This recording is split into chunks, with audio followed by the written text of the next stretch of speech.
آپ جو مرضی کر لیں، جو بدگماش لوگ ہوتے ہیں، جو ظالم لوگ ہوتے ہیں، جو برے لوگ ہوتے ہیں، وہ تو اعتراض کبھی بھی ختم نہیں کرتے۔ تو کوئی شخص یہ سوچ لے کہ میرے اوپر کوئی اعتراض نہ کر سکے، تو ایسا کائنات کے اندر کوئی شخص نہیں پایا جاتا کہ جس پر آج تک کسی نے کوئی اعتراض نہ کیا ہو۔ وہ جو مرضی کر لے، اس کے معترض ضرور ہوں گے۔ لوگ خدا کے وجود کا انکار کرتے ہیں اور اس کے کاموں پر معترض ہیں، تو میں اور آپ کیا ہوتے ہیں؟ تو ہم نے یہ دیکھنا ہوتا ہے کہ ہم جس سمت جا رہے ہیں وہ سمت درست ہے، اس میں ہمارا نفس شامل تو نہیں ہے، ہماری خواہشات، ہماری آرزوئیں، ہماری تمنائیں، انہوں نے ہمیں غلام تو نہیں بنا لیا ہوا۔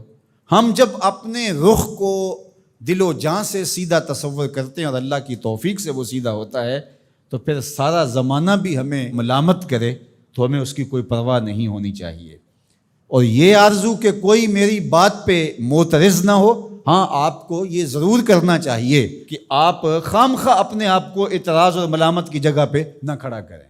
کچھ لوگوں کو یہ بھی بڑا شوق ہوتا ہے کہ خام خواہ جو ہے وہ ایسا کام کرتے ہیں جس سے بہت سارے لوگوں کو اعتراض ہوتا ہے اور لوگ ملامت کی جگہ پہ اس کو کھڑا کر دیتے۔ اتقوا مواضع التہم، میرے حضور علیہ السلام نے ارشاد فرمایا کہ تہمت کے لگنے کی جگہ سے بھی بچو۔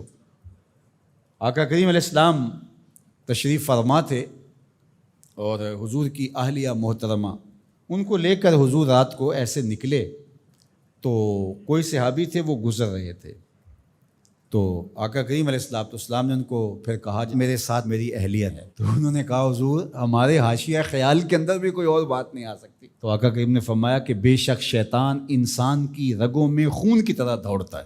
تو ایک گمان پیدا ہو سکتا تھا، حضور نے اس گمان کی بھی تردید کی۔ حضور نے صحابہ کو یہ سبق دیا کہ تم لوگوں کو اپنے اوپر اعتراض کا موقع نہ دو، لیکن کچھ چیزیں ایسی ہوتی ہیں کہ لوگ خامخواہ اعتراض کرتے ہیں، تو اللہ نے اس پر ارشاد فرمایا الا الذین ظلموا منہم، جو ظالم ہے آپ جو مرضی کر لیں وہ کبھی بھی اعتراض کی زبان کھولنے سے باز نہیں آئیں گے۔ جہاں تک لوگوں کی بات ہے تو آپ ان کی بات سے بچ نہیں سکتے، لیکن آپ نے یہ دیکھنا ہے کہ میں کہاں کھڑا ہوں، اور امکان یہی ہو کہ میرے اوپر کسی کی انگلی نہ اٹھنے پائے، میں خام خواہ لوگوں کی بدگمانی کی وجہ نہ بنوں۔